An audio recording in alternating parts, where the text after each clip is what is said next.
Bom, pessoal, voltando, deixa eu compartilhar aqui. Gente, se vocês tiverem alguma dúvida, por favor, vocês me interrompam, porque senão eu fico achando que vocês estão entendendo tudo porque eu estou explicando maravilhosamente bem e aí eu vou continuar falando, tá? Até porque eu entendo maravilhosamente bem tudo aquilo que eu mesmo me explico. Então, vamos lá. Vimos, então, que essa primeira geração é a geração dos positivistas, tá? Que por serem pensadores de outras áreas, né? Não tiveram como legado, digamos assim, uma produção sociológica consistente. Depois, nós entramos aqui no contexto histórico diferente, entre as décadas de 1930 e aí a década de 60, ali a gente tem uma ruptura em 64, porque muda muita coisa a partir do golpe militar, principalmente no processo educacional, certo? No Brasil, então, gente, expansão do capitalismo, isso gera uma urbanização, uma industrialização. Gerando industrialização e urbanização, nós temos o quê? A geração também de duas novas classes sociais, burguesia e proletariado. Lembre-se do Marx, tá? Então, no Brasil, gente, somente será 100% correto nós falarmos em existência de uma burguesia a partir do processo de industrialização mais profundo, que é o que acontece durante a década de 30 e nos anos subsequentes, né? No período JK, a gente vai ter uma ampliação muito grande também desse processo. Todas essas transformações vão gerar mudanças nos sistemas simbólicos. E aí, o que significa mudanças nos sistemas simbólicos, gente? Nós teremos uma nova maneira de se entender a realidade, de se pensar a realidade. Nós teremos uma nova forma de ganhar a vida, nós teremos uma nova relação com o outro, com o mundo externo e assim por diante. Tá? A própria questão do trabalho ela vai começar a ser repensada a partir de então. Aqui agora nós temos, por exemplo, a partir da década de 30, quando o processo de industrialização se consolida, as ideias, por exemplo, de defesa dos grupos trabalhadores, elas já estão bastante consolidadas na sociedade brasileira. Nós temos já o socialismo chegando aqui, né, os ideais socialistas a partir de 1917, que é a primeira greve geral, inclusive, tá, das poucas indústrias que existiam, falando como um todo. E quando essa industrialização chega na década de 30, nós já temos movimentos contestatórios do capitalismo bastante significativos. E aí também mudanças culturais e educacionais que são parte desse mesmo processo. Logo, esse contexto vai gerar uma ampliação do processo de solidificação da sociologia. Por quê, gente? Porque à medida em que a sociedade se torna mais complexa, existe a necessidade também de se entender essa complexidade com uma profundidade maior. E aí nós veremos o aparecimento de pensadores que vão tentar desfiar, digamos assim, esse complexo emaranhado que vai começar a se tornar a sociedade brasileira, com todos os seus vícios, com todas as suas, com seus problemas históricos, com todas as suas desigualdades e assim por diante. Então, a partir de 1930, gente, nós teremos uma nova geração de sociólogos. Eles surgem no Brasil com influências weberianas, tá? E aí, por que essas influências weberianas? Porque quando eles chegam aqui, ali pelo final da década de 20 e começam a realizar os seus estudos, eles estão voltando dos seus estudos na Europa. Tá? Eles vão para a Europa, as jovens, voltam no decorrer da década de 20 e começam as suas pesquisas e as suas obras individuais aqui no Brasil. E enquanto eles estão na Europa, eles estudam, principalmente na França, Inglaterra, com uma geração de weberianos. E aí a gente vai ver essa influência weberiana chegando nas análises sobre o Brasil também. Tá? Num contexto geral, gente, essa geração ela vai criar discussões sobre o Brasil verdadeiro e o Brasil colonizado. Tá? Então, nós veremos aqui um contraste muito grande entre aquele Brasil romantizado, tá? Do positivismo, opa, estou derrubando tudo aqui, do positivismo, com este Brasil real, tá? Esse Brasil que a perspectiva compreensiva do Weber vai conseguir demonstrar que existe. Depois ainda nós teremos descrições etnográficas, sentimento nacionalista, proteção à indústria e ao comércio nacional. Essas descrições etnográficas, gente, nós estamos falando basicamente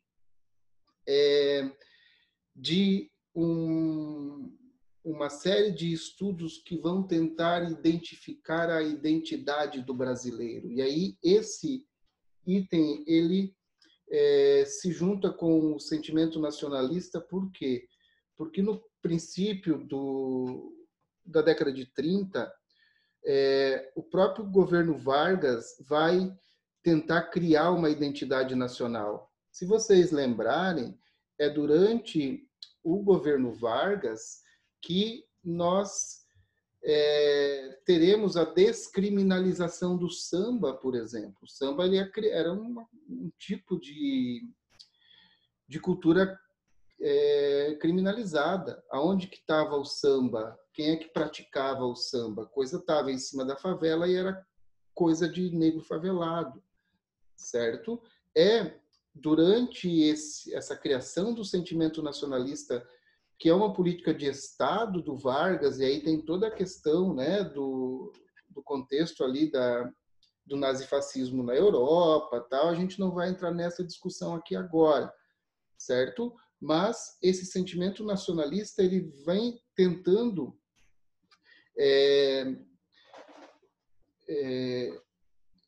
reedificando aquilo que a Primeira República tentou fazer, tentando criar uma identidade nacional. Quem é o brasileiro, certo? E aí, boa parte das obras desse período elas vão ser financiadas pelo governo federal, desde que se comprometam a trazer essa perspectiva do nacionalismo, essa perspectiva do orgulho de ser brasileiro. Porque se vocês olharem aqui a história, a década de 30 ela vem na sequência da Belle Époque brasileira, que é o quê? A valorização de tudo que é de fora. A Belle Époque brasileira é basicamente ali entre os anos de 1910 e 1920. E aí, se vocês ainda lembrarem, tá? Em 1922 começa um movimento contestatório da Belle Époque. A Semana de Arte Moderna é o quê? É um grito da arte brasileira contra esse consumo desenfreado de arte europeia, de cultura europeia, certo? E aí entram aqui dentro desse bolo todo as investigações sociológicas desta primeira geração de sociólogos que são sociólogos cientistas, tá? Que tem essa valorização da ciência sociológica. E aí o nosso primeiro sociólogo, tá? Dessa geração, que é o Gilberto Freire. O Gilberto Freire é um desses pensadores que vão para a Europa, que voltam, e em 1933 ele vai lançar a sua obra-prima, que é o livro Casa Grande e Senzala. Só que a gente vai ver aqui no Gilberto Freire uma tentativa de fazer uma conciliação, tá, gente, entre os choques étnicos e raciais durante a formação do povo brasileiro. Então, durante a obra Casa Grande Senzala, fica a tônica da tentativa do Freire de passar por cima de certos problemas, de não abordar certos assuntos e de tentar, como é que eu posso dizer, de tentar deixar mais tragável, deixar mais, me fugiu a palavra, de tentar dar uma amenizada, tá, em certas situações que são bastante traumáticas da nossa história enquanto povo, certo? Então, nessa obra analisada a formação do povo brasileiro a partir daquilo que o Gilberto Freire vai chamar, e agora vocês podem entender melhor o que eu quis dizer antes, de democracia racial. Para o Gilberto Freire, a formação do povo brasileiro é o resultado de uma grande democracia racial. E aí essa democracia racial ele fala do quê? De uma mistura de raças que, segundo a análise dele, vai ser ao longo da história democrática. Tá? E aí ele traz as 3 matrizes étnicas, que são o índio, tá? Original da terra, os negros africanos e os brancos portugueses, o branco europeu. E aí, segundo ele, é dessa conjugação democrática entre essas raças que toda a diversidade do povo brasileiro e a sua grande presença cultural, a sua grande quantidade de fatores a se comemorar, digamos assim, acontece. Ele também vai estudar a estrutura brasileira no contexto da Casa Grande Senzala, certo? E aí a palavra patriarcalismo ela surge aqui. Tá? O que seria o patriarcalismo? Nesse contexto de Casa Grande Senzala, o senhor de engenho, ele é o grande patriarca, ele é o grande líder e todas as pessoas dentro dos seus domínios obedecem às suas leis, fazem as suas vontades, certo? Então, esse patriarcalismo, ele basicamente define o quê? Quem é que manda? O homem branco, com posses, né, com boa renda, cristão. E esse é o cidadão que vai conduzir a nação, que conduz a sociedade. Essa mesma característica são os homens bons, lá da colônia, e são os cidadãos de bem que nós temos hoje em dia, certo? Então, aqui, gente, ó, a Casa Grande, esses são aspectos do livro, tá? Incorpora os elementos sociais ao seu redor e não os exclui. Então, isso significa o quê?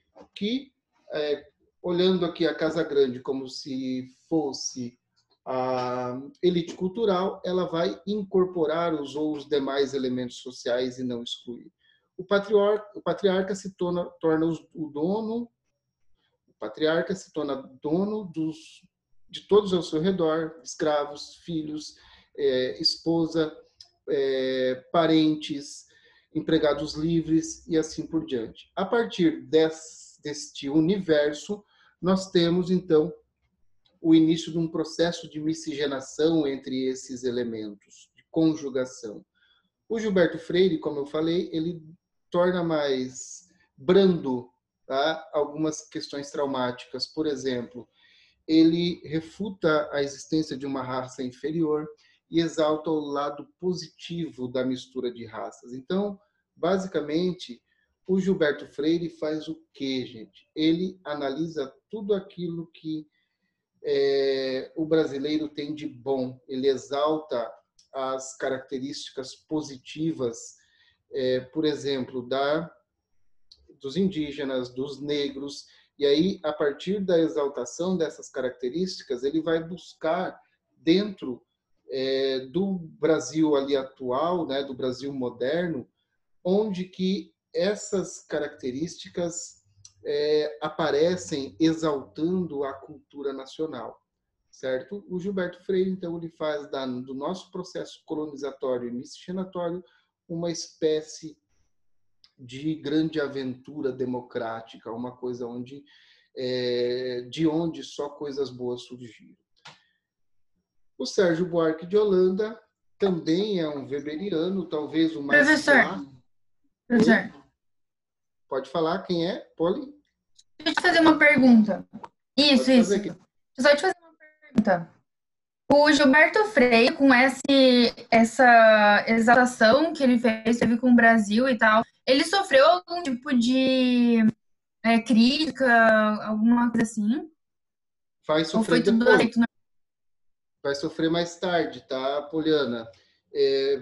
Ele vai sofrer, inclusive, críticas muito pesadas de um sociólogo da década de 50, chamado Florestan Fernandes, que, inclusive, ele constrói toda uma teoria rebatendo Gilberto Freire, tá? Que é o Florestan Fernandes, a gente vai ver ele daqui a pouquinho. Só que no período ali, durante a sua obra, né, o andar ali da sua vivência acadêmica, digamos assim, como ele era uma autoridade científica, uma autoridade na ciência social, e também como essas questões, principalmente de exclusão social, de racismo, de marginalização de grupos étnicos, não é abordado no Brasil, digamos assim, tá? Essa obra ela vai, inclusive, reforçar essas coisas de certa maneira, entendeu? Mais tarde, algumas décadas depois, é que nós teremos uma releitura de Gilberto Freire já de uma maneira mais crítica, tá? Entendeu? Entendi. Obrigada. Nada, precisar só interromper. O Sérgio Buarque de Holanda, então, gente, ele pelo nome aqui vocês já reconhecem, ele é irmão do Aurélio Buarque de Holanda, tá? E ele vai ser um dos maiores historiadores de história do Brasil, tá? História do Brasil, então, expoentes de história do Brasil. Sérgio Buarque de Holanda com certeza vai figurar ali entre os 5, se não entre os 3. Tá? A principal obra dele, gente, é um livro chamado Raízes do Brasil. E nesse livro ele vai explorar um conceito de cordialidade. Tá? Vocês já devem ter ouvido a frase ou o conceito brasileiro é um homem cordial. É um conceito construído pelo Sérgio Buarque de Holanda. Então, tem ali, né? O brasileiro é cordial quase que por natureza. E a questão da cordialidade do brasileiro é um exemplo clássico do tipo ideal weberiano. Lembram do Weber, quando nós estudamos o tipo ideal, a teoria do tipo ideal? Então, o que é o tipo ideal? É uma generalização. Você pega um ponto ali que é mais ou menos comum dentro de um grupo cultural e você associa este grupo cultural a este ponto. Tá? Como, por exemplo, russos com vodka. É um tipo ideal, certo? Só que é uma generalização. Ou a questão do brasileiro com o futebol também é uma generalização, mas é uma forma de tipo ideal porque você pega um determinado grupo cultural e o identifica a partir de certos aspectos. Ok? Então, eu vou ler ali aquela citação. Tá? A cordialidade, a lhaneza, que é a sinceridade, no trato, na hospitalidade, a generosidade, virtudes tão gabadas por estrangeiros que nos visitam, representam com efeito um traço definitivo do caráter brasileiro. Só que, gente, existe uma coisa bastante importante nessa noção de cordialidade, tá? Porque quando o Sérgio Buarque utiliza o conceito de cordialidade, ele está utilizando uma palavra que etimologicamente, não, esqueci a palavra. Na raiz da palavra, nós temos a palavra latina cordium, e cordium significa coração. Então, quando ele fala que o brasileiro é cordial, ele está dizendo que o brasileiro ele se utiliza do coração, ou seja, dos sentimentos, para nortear as suas ações. E se você se utiliza dos sentimentos, do que é que você não se utiliza? Da razão. Então, quando ele fala que o brasileiro é um homem cordial, ele está simplesmente dizendo o quê? Que o brasileiro ele não age com a cabeça, ele age por impulso, ele age por instinto. E aí, ao longo da sua obra, ele vai transformando essa cordialidade do brasileiro também num dos seus principais problemas. Eu não sei se vocês lembram, durante a Olimpíada, que teve no Rio, já dei esse exemplo aqui, alguns já ouviram, na prova do salto com vara, onde ficaram no final o brasileiro e um francês, e aí quando o francês se preparava para saltar, o estádio todo vaiava e xingava. E vocês sabem que determinados esportes olímpicos, esportes como um todo, né? Como, por exemplo, aquelas provas da ginástica lá, do cavalo, as provas de equilíbrio, e dentre essas provas, o salto com vara também é um desses. A manifestação da torcida ela é mal vista porque atrapalha. Então, em qualquer lugar do mundo onde essas provas acontecem, o estádio fica em silêncio esperando o desempenho do atleta. E naquela prova, não. Teve uma prova também de uma chinesa que estava naquela trave. A trave é aquele negocinho estreitinho assim que os atletas ficam fazendo malabarismo em cima, manobra, sei lá. E o Oscar, o jogador de basquete, ele estava do lado da arquibancada berrando a plenos pulmões para a chinesa cair, falando inclusive cai China, desse jeito, certo? E aí teve uma reportagem depois onde apareceu a crítica, né? Onde está a cordialidade do brasileiro? A cordialidade do brasileiro se foi. O brasileiro definitivamente não é um homem cordial. Gente, essas críticas que apareceram em jornais, na televisão, elas são o exemplo máximo daquilo que o Sérgio Buarque de Holanda não disse. Tá? Porque aquilo é exatamente o que é a cordialidade. Ou seja, ele quer que a pessoa caia, se esborrache, perca, e ele não vai reprimir a sua vontade, ele vai gritar a plenos pulmões, certo? Então, isso é cordialidade. E aí, quando você tem ali as questões, né, de hospitalidade, generosidade, na verdade, historicamente, o brasileiro aprendeu a ser assim, mas ele aprendeu ou por interesses ou porque foi ensinado a ser assim.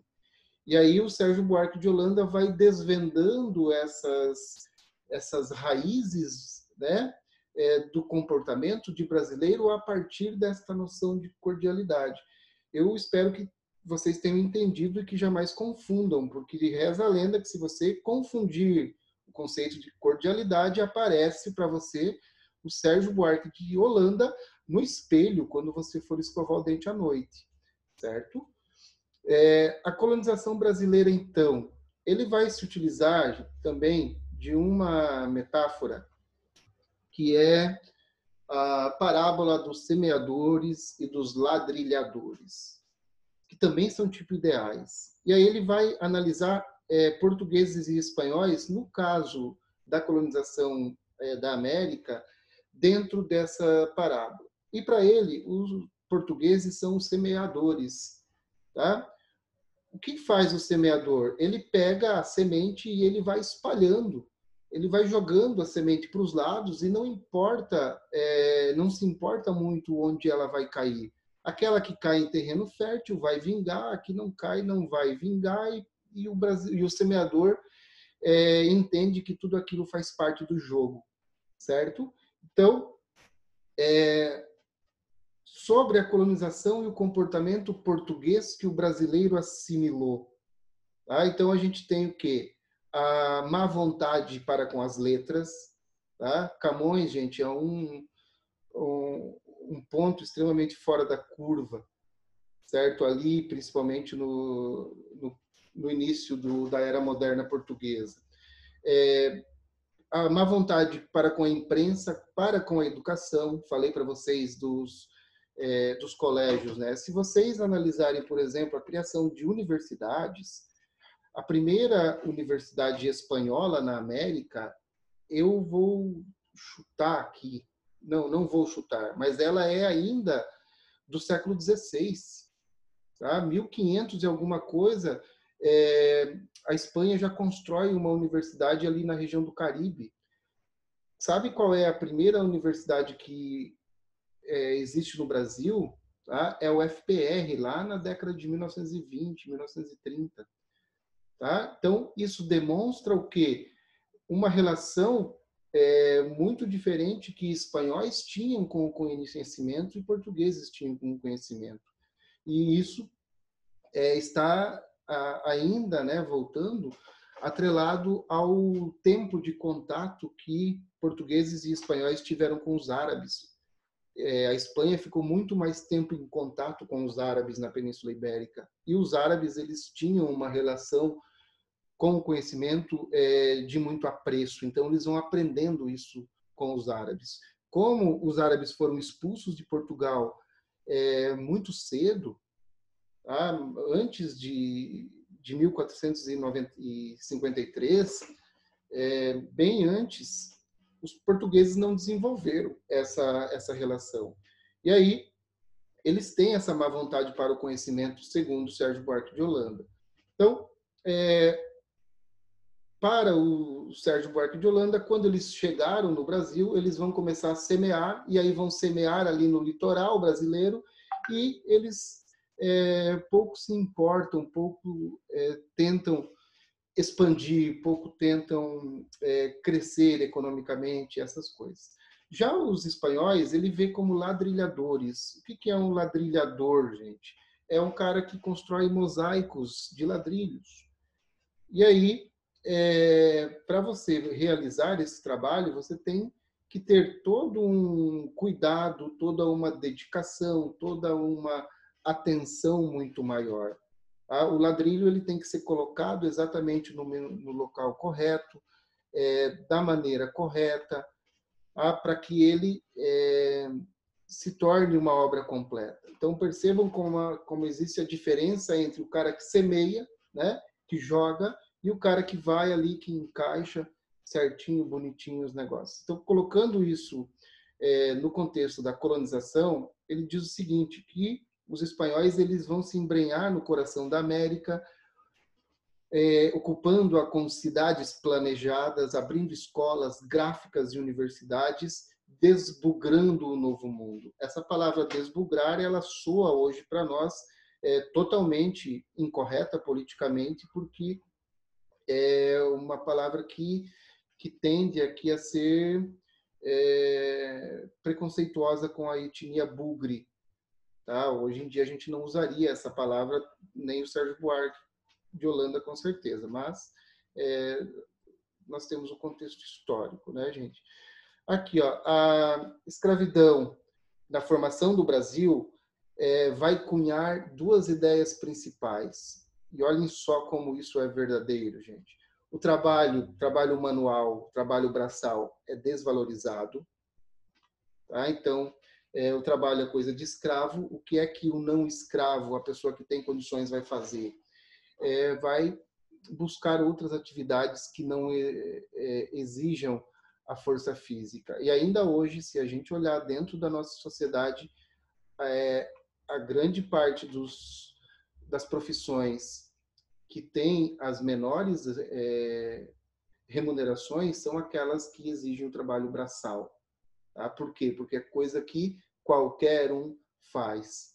Tá? Isso é uma herança da escravidão. E ainda a busca por prosperidade sem custos. O que significa isso, gente? Ali na formação do Brasil, é que a pessoa ela ascendia economicamente na vida, mas sobre os ombros, sobre o trabalho de escravos, sobre o suor de terceiros. Então, essa prática, digamos assim, ela vai permanecer incrustada na nossa cultura, e a gente vê hoje uma busca por prosperidade sem custos ainda muito grande, né? Então as pessoas pegam atalhos, igual o Durkheim falou, pegam caminhos desviantes para alcançar essa prosperidade. Ainda falando sobre trabalho, o Sérgio Buarque de Holanda vai dizer o seguinte, que existem dois tipos de homens, um com um olhar mais amplo, o aventureiro, e outro com um olhar mais restrito, o trabalhador. No entanto, esses dois homens se confundem dentro de si mesmo. Tá? Eles se confundem e, seguindo o raciocínio, né, no livro, ao se confundirem, ele restringe o homem a não arriscar, ele restringe o homem a se acomodar, a se compadecer, não, a se confortar com a situação que ele tem, com a situação que ele vive. E aí uma das coisas que impede o progresso do ser humano, digamos assim, quando esse aventureiro e esse trabalhador eles se confundem dentro de um mesmo ser. Para o Sérgio Buarque de Holanda ainda, gente, alguns pontos que o brasileiro herdou dos seus colonizadores representam entraves para a democracia. Tá? Então, aqui, ó, o brasileiro tem um apego muito forte ao recinto doméstico, uma relutância em aceitar a superindividualidade. Isso é tão verdade que, quando a gente olha, por exemplo, um servidor público, eu acredito que a maioria de vocês já foi a uma repartição pública e foi atendido pelo servidor público como se ele tivesse fazendo um favor para você. E você se sentiu como se estivesse incomodando aquela pessoa.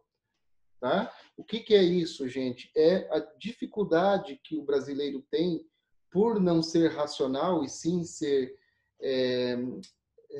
instintivo, de separar aquilo que é público daquilo que é privado. Tá? Aqui em Joinville, em Santa Catarina, a gente não tem tanto disso, mas se você for pegar um táxi, por exemplo, em grandes metrópoles, você entra no táxi e o táxi é praticamente a extensão da casa do taxista. Ele tem ali rádio, ele tem televisão, ele tem foto da família por todo o painel, tá? Ele tem uma série de coisas ali que são elementos que pertencem ao universo privado dele, não público. Tá? Então, essa dificuldade entre o público e o privado vem desse apego ao recinto doméstico. E aí é ainda a questão da Casa Grande lá, se a gente tivesse tempo de explorar mais. Poucos profissionais se limitam a ser apenas homens de sua profissão. Tá? E aí a gente vê, em momentos, por exemplo, de politização, né, de polarização política, o advogado, o médico, o pedreiro, o encanador, que são cientistas políticos no boteco, certo? Então, é o extravasamento da área de conhecimento buscando o achismo. Isso também, segundo o Sérgio Buarque de Holanda, é decorrente da nossa falta de racionalidade. A pessoa não consegue entender que ela está fora, digamos assim, de um campo racional de análise. E aí ela vai tentando fazer qualquer coisa, fazer de tudo, e acaba criando uma bola de neve.